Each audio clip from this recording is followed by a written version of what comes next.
नीचे हम देखेंगे कि प्रॉपर्टी पर जो टीडीएस काटना होता है, यदि हम कोई 50 लाख से ऊपर की प्रॉपर्टी ख़रीदते हैं तो उस पर बायर को टीडीएस काटना होता है। तो टीडीएस काट कर हम कैसे जमा करेंगे, कैसे डिपॉजिट करेंगे, तो वो हम देखते हैं कैसे करते हैं।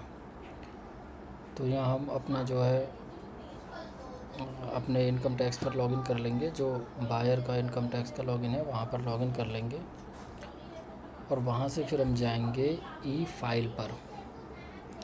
ई फाइल पर जाने के बाद हम जाएंगे ई पे टैक्स। ई पे टैक्स में न्यू पेमेंट में हम देखेंगे 26 QB TDS on sale of property. ठीक है, ये देखिए यहाँ पर आ रहा है। इस पर हम प्रोसीड करेंगे। देन सबसे ऊपर देखो रेजिडेंस नॉन रेजिडेंस का स्टेटस आपको करना है अपना। अगर रेजिडेंस है बायर, ये बायर की डिटेल जा रही है। और क्योंकि हमने बायर का लॉगिन करा हुआ है तो यहाँ पे उनकी जो है उन्होंने पूरी डिटेल पहले से उठा ली है ज़्यादा से ज़्यादा, और मोबाइल नंबर, मेल ID वगैरह सब। अब ये काम की चीज़ है। Whether more than one buyer, अगर बायर एक ही हैं तो यहाँ पर हो जाएगा।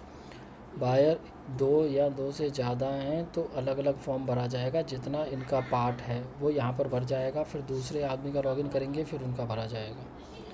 नो है तो नो कर देंगे, जो एक ही बायर है तो फिर नो। ठीक है ये। अब उसके बाद देखिए यहाँ आ गया residential status of the seller, add seller detail. ये पूरी सेलर की डिटेल आ गई दूसरे वाले टैब में। यहाँ सेलर का हम जैसे ही पैन नंबर डालेंगे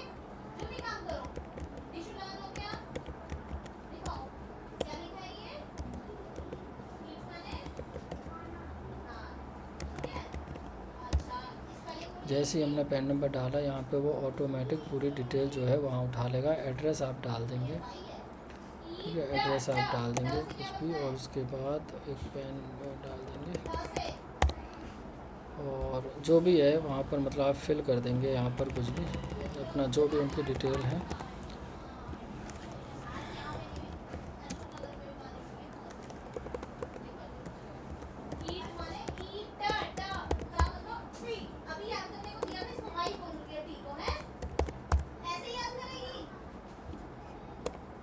पूरा ये देख ले कि डिटेल हमने पूरी इसमें फिल कर दी है। फिर यहाँ पर दोबारा से वही क्वेश्चन आया, whether more than one seller.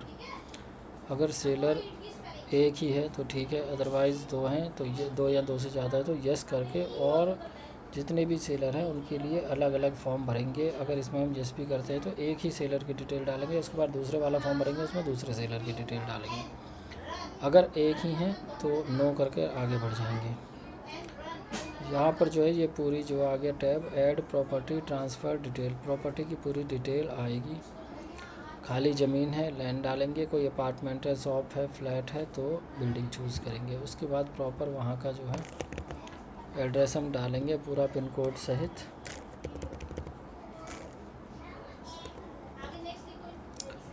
और पूरा प्रॉपर्टी का पूरा एड्रेस डालने के बाद डेट ऑफ एग्रीमेंट, जिस दिन एग्रीमेंट बुकिंग आपकी हुई है, आपने एग्रीमेंट जो पहला बनाया है। अब टोटल वैल्यू ऑफ कंसीडरेशन, जो भी आपका टोटल वैल्यू है, मान लो 50 लाख से ऊपर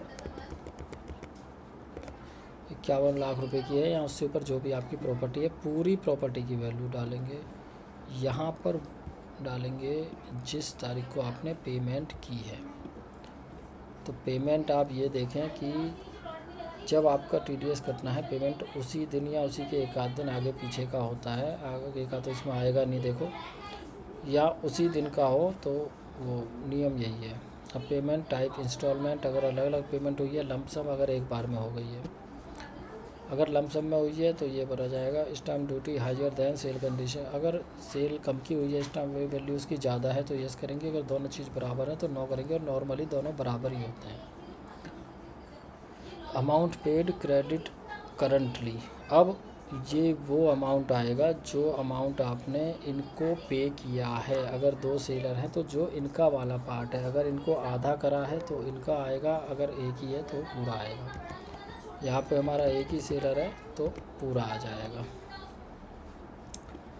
यहाँ स्टाम्प वैल्यू वही रहेगी ऑब्वियसली, जो ये अपना प्रॉपर्टी की वैल्यू है स्टाम्प वैल्यू की। उसके बाद ये यहाँ पे उन्होंने खुद से उठा लिया, और TDS अमाउंट जो है वो कभी खुद से भी उठा लेता है, अदरवाइज़ 1% जो है TDS अमाउंट होता है, तो ये 1% हो जाएगा। ठीक है, अब इसे आप अगर कंटिन्यू करते हैं, अब यहाँ आपका जो है अपना बैंक चूज़ कर आप पेमेंट कर दें, और ये तुरंत जो है चालान आपका जनरेट हो जाएगा, फॉर्म जनरेट हो जाएगा। तो इसी प्रकार से आपका TDS यहाँ जमा हो जाएगा प्रॉपर्टी का। Thank you.